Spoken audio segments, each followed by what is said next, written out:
Salut à tous et bienvenue dans les univers fantastiques. Aujourd'hui on va se retrouver pour faire un petit let's play, donc c'est pas un jeu vidéo, ça restera toujours dans la thématique de ma chaîne, c'est-à-dire soit je vous propose du jeu de rôle ou des choses qui sont liées au livre dont vous êtes les héros.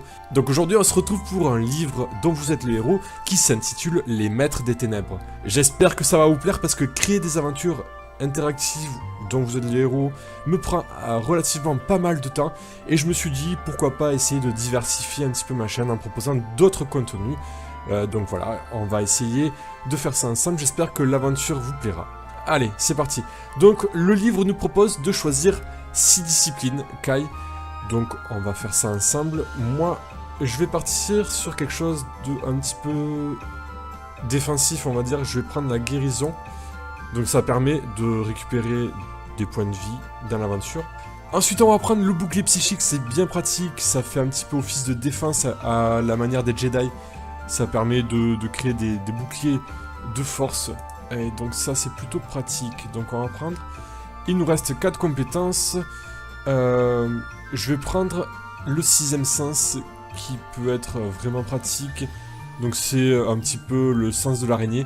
Ça va nous permettre de détecter les pièges, de choisir la coupe où il n'y a pas le poison, etc., etc. Ensuite, on va prendre... Je pense que là, on a pris pas mal de compétences défensives. Je pense qu'il nous faudrait au moins l'équivalent en compétences d'attaque. Donc, il y a la maîtrise des armes qui peut être potentiellement très utile. Donc en gros, la maîtrise d'une arme, en fait, ça nous permet d'avoir 2 points d'habilité supplémentaires sur une arme choisie.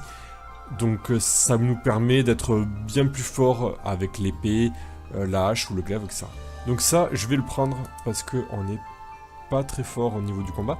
Donc ensuite, on va prendre la puissance psychique qui nous permet de faire des attaques, comme son nom l'indique, psychiques. Un peu comme les Jedi ou les Sith avec la force. Donc ça, c'est bien pratique.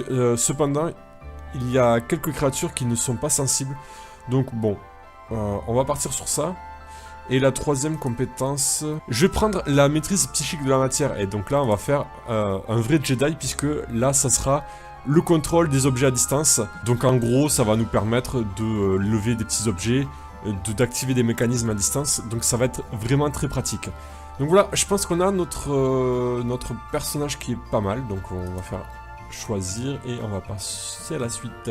Donc du coup notre maîtrise des armes ça va être le glaive. Donc j'espère qu'on va commencer avec un glaive. Eh ben pas du tout. Donc on a eu une hache, un bâton et un repas. On a ensuite la carte, donc la carte dans notre inventaire qui est très petite. D'ailleurs ils auraient pu faire ça un petit peu mieux. Donc notre point de départ est là, voilà. Donc pour faire simple, notre temple a été attaqué et on doit essayer de rejoindre Holmgard, donc la capitale du Summerland, pour annoncer au roi qu'on s'est fait attaquer. Et pour ça, on va commencer de suite par utiliser la maîtrise du 6ème sens, puisque visiblement on n'a que ce choix. Donc notre 6ème sens nous avertit que les créatures qui ont attaqué le monastère sont restées dans les environs et inspectent les chemins, en quête d'éventuels survivants, c'est-à-dire moi, et on peut cependant éviter ces 2 sentiers en coupant par le sous-bois de la forêt. Eh bien, on va prendre ce sous-bois, ce qui me paraît être une bonne alternative. Tac, hop, dans les feuillages. Il y a presque une demi-heure que vous frayez un chemin parmi les épaisses broussailles, lorsque vous entendez un battement d'ailes au-dessus des arbres. Vous levez les yeux et vous distinguez la silhouette d'un crâne qui vole dans le ciel, en provenance du nord. C'est l'un des monstres qui a attaqué le monastère. Sur son dos sont assises 2 créatures à la peau grise, armées de lances. Ce sont des Gyak, cruels serviteurs des maîtres des ténèbres, animés de haine et dévoués à la cause du mal. Ok. Il y a de cela plusieurs siècles, les ancêtres de ces monstres servaient d'esclaves aux maîtres des ténèbres, et qui leur firent bâtir une cité infernale, Delgad, située dans les déserts volcaniques qui s'étendent au-delà des monts d'un crâne. La construction de cette ville représente une longue et douloureuse épreuve pour ces créatures, dont seules les plus fortes survécurent aux vapeurs empoisonnées qui baignent l'atmosphère surchauffée d'Elgard. Et cachés dans les arbres, vous vous figez sur place en restant parfaitement immobile, tandis que le crâne passe au-dessus de votre tête, puis disparaît en direction du sud. Lorsque vous êtes certain qu'il est suffisamment éloigné, vous reprenez votre chemin parmi les arbres de la forêt. Tout va bien pour nous. Ah, petite animation. Donc visiblement on rencontre un magicien. Vous reconnaissez aussitôt sa toche bleue d'un ciel brodé d'étoiles. C'est un théurgiste de la guilde des magiciens de Toran, apprenti en magie blanche. Donc alors, pour résumer, on rencontre un magicien qui se fait attaquer par une meute de Gyak, et il se défend en balançant des éclairs noirs. Et au-dessus de lui, il y a un ennemi qu'il n'a pas vu, qui essaye de se faufiler dans son dos pour le contourner et le poignarder. Donc on a le choix de l'aider de 3 façons possibles. Donc soit crier pour l'avertir du danger qui le menace, donc dans ce cas-là il va se retourner et balancer sûrement sa magie sur l'ennemi. Soit on essaye de se précipiter pour combattre. Visiblement on est un petit peu loin, donc j'imagine que c'est pas forcément la bonne situation. On peut aussi ramasser une pierre dans les ruines et viser la tête. On peut aussi quitter le champ de bataille et poursuivre son chemin. Bon, ça c'est pas une solution très amicale, mais je pense que on va l'avertir du danger qu'il menace, puisqu'il a l'air de se défendre de manière assez efficace. Donc on va faire ça. Le sorcier entend votre cri et fait aussitôt volte-face, juste à temps pour projeter un nouvel éclair en direction du Gyak. La tête de la créature explose aussitôt en une gerbe de flammes, et son corps s'écrase à un petit tas au pied de la colonne. Le chef des Gyak vous voit et se met à hurler. Ogot, Ogot, pour les inciter à repartir à l'attaque.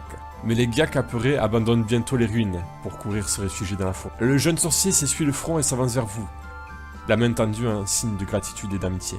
Donc ok, le magicien vous remercie et il vous offre un pendentif qui vous permettra donc... c'est une sorte de porte-bonheur qui vous permettra d'être heureux, je suppose. Et donc on le remercie et nos chemins se séparent, puisque lui il va rejoindre sa guilde pour les prévenir qu'il y a du danger ici. Très bien, on continue. Donc on poursuit notre route dans les forêts et tout à coup on perçoit une flèche noire qui nous frôle la tête. Donc c'est des gars qui essayent de nous prendre en embuscade. Donc on n'a que le choix de continuer, on continue. Tandis qu'on court parmi les arbres, vous entendez derrière vous des hurlements horribles de Gyak qui vous poursuivent. Bientôt la forêt s'éclaircit et vous apercevez peu à peu une colline rocailleuse. Donc on a 2 choix possibles, se mettre à l'abri et grimper sur le flanc de la colline, ou changer de direction en continuant à courir dans la forêt. Alors je pense que si on court dans la colline, on va être un petit peu, on va être à découvert et par rapport à nos ennemis qui ont des flèches. Donc je pense que poursuivre dans la forêt sera un bon choix.